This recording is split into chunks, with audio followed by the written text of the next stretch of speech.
of Ukraine's infrastructure. It is a terrible war, so I'm really excited. And let's make the best out of today and make sure that from today onwards we get this thing to an end as soon as possible. I really want to thank you for your leadership, what you are doing for Volodymyr, but of course also all the European colleagues. It is really crucial. And the fact that you have said I'm willing to participate in the security guarantees is a big step. It's really a breakthrough, and it makes all the difference. So also thank you for that. Well, NATO also has agreed from 2% to 5%, which is something that is a massive amount of money. And it's 2% that wasn't always paid to 5% that is paid. That's a big difference. And so we appreciate that. That was a great move. Thank you very much. Ursula, maybe on behalf of the Commission, you could say a couple of words. Yes.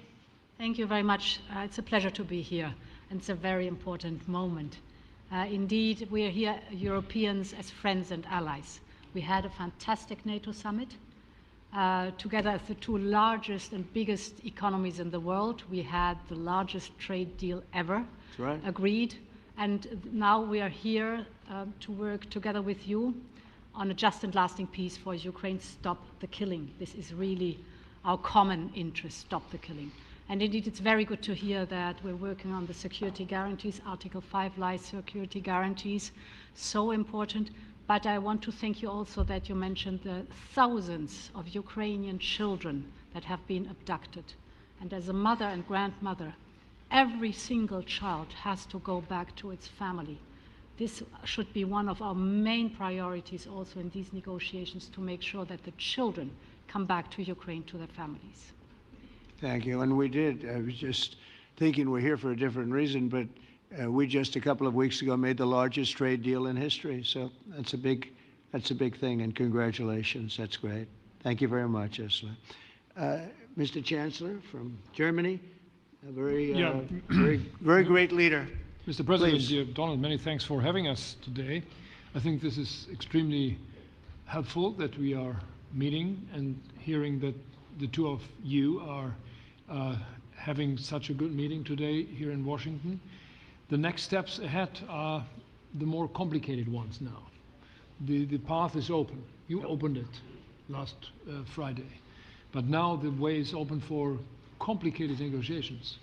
And to be honest, we all would like to see a ceasefire, the latest from the next meeting on. I can't imagine that the next meeting would take place without a ceasefire.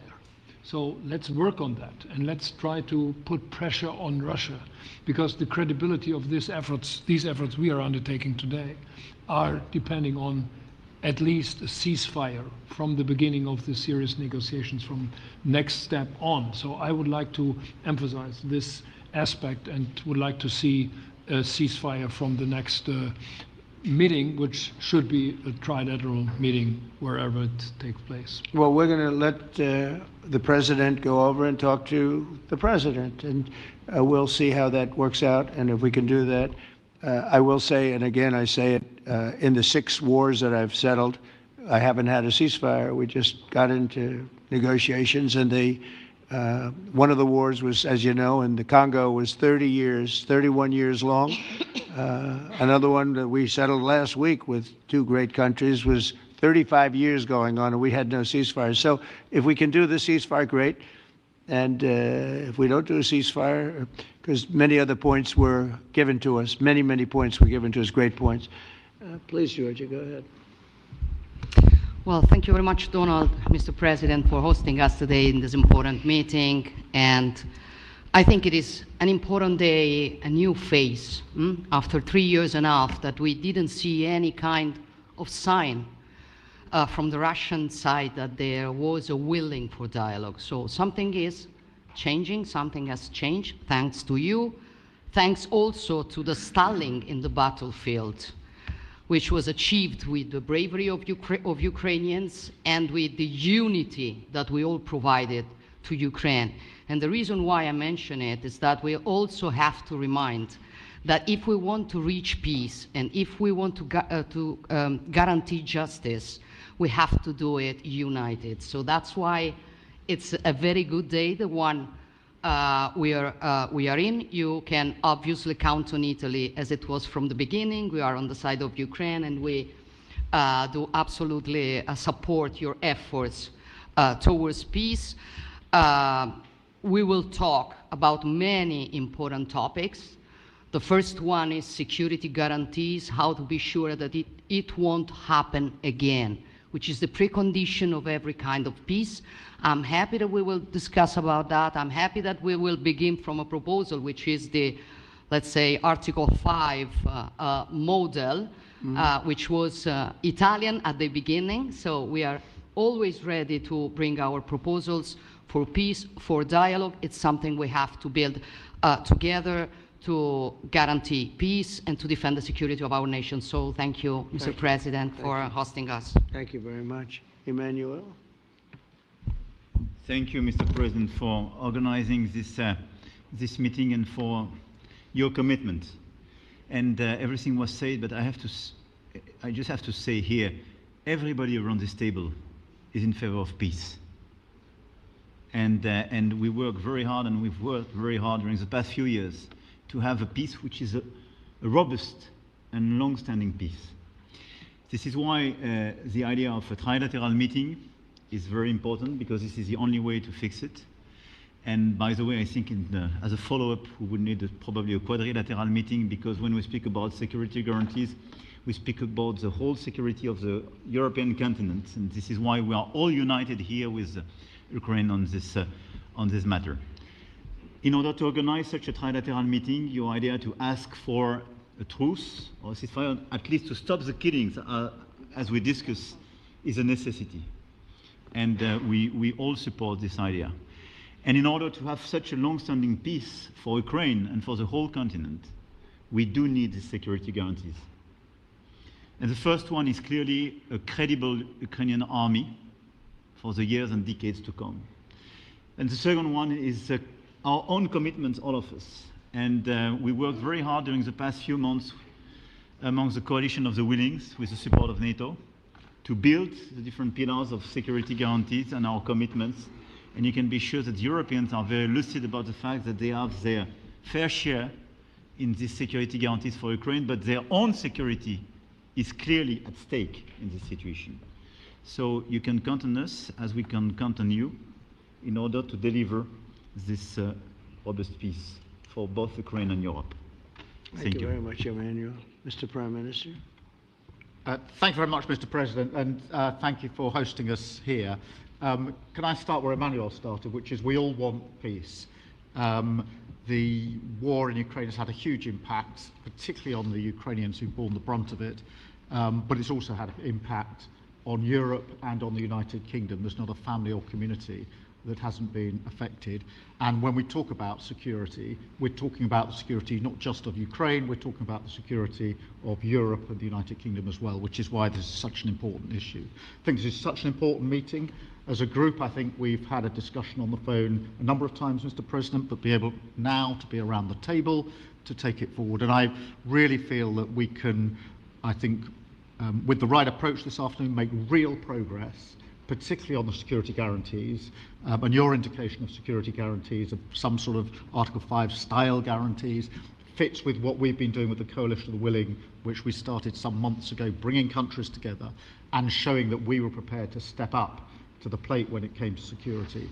With you coming alongside, the US alongside what we've already developed, I think we could take a really important step forward today. A historic step, actually, could come out of this meeting in terms of security for Ukraine and security in Europe. I also feel that we can make real progress towards a just and lasting outcome. Obviously, that has to involve Ukraine, and a trilateral meeting seems the sensible next step. So thank you for being prepared to take that forward, because I think if we can ensure that that is the progress out of this meeting, both security guarantees and some sort of progress on trilateral meeting of some sort to bring some of the difficult issues to a head, then I think today will be seen as a very important day in recent years in relation to a conflict which has gone on for 3 and a bit years, and so far nobody's been able to bring it to this point. So I thank you for that. Well, thank you very much. And, you know, it's very interesting because this is the first for the White House. You can't say that very often. it's seen a lot over the years, since 1800, 1799, to be almost exact. But this is the first where we've had so many prime ministers, presidents, the heads of European nations. And by the way, Alex, I'd like you to say a couple of words too. You're a young, powerful man. Before I finish up, I want you to say a couple of words. Go ahead. I'll take the notion of youth back to my wife and try to convince her. Thank you very much, Mr. President. I think in the past 2 weeks we've probably had more progress in ending this war than we have in the past 3.5 years. And I think the fact that we're around this table today is very much symbolic in the sense that it's Team Europe and Team United States helping Ukraine.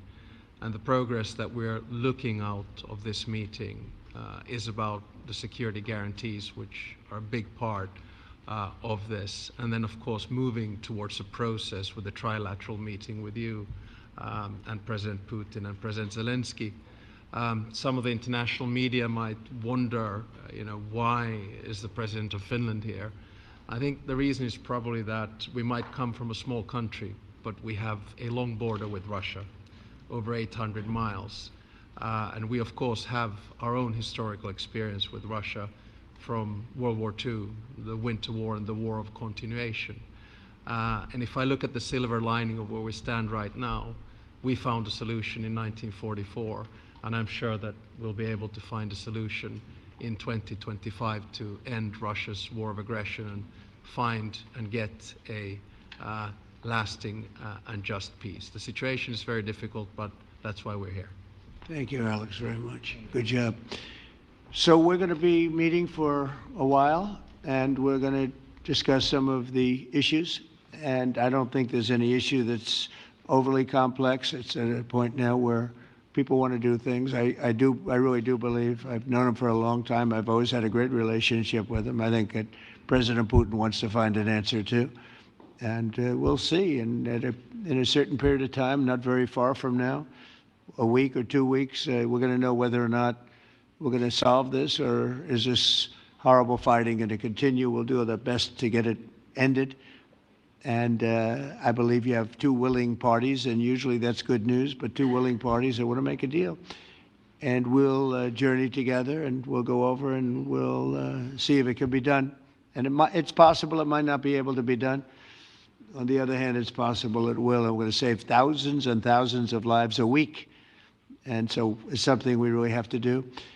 And, or at least we have to give it our best. It's all you can do. You can give it your best. But I think we may have a very good outcome.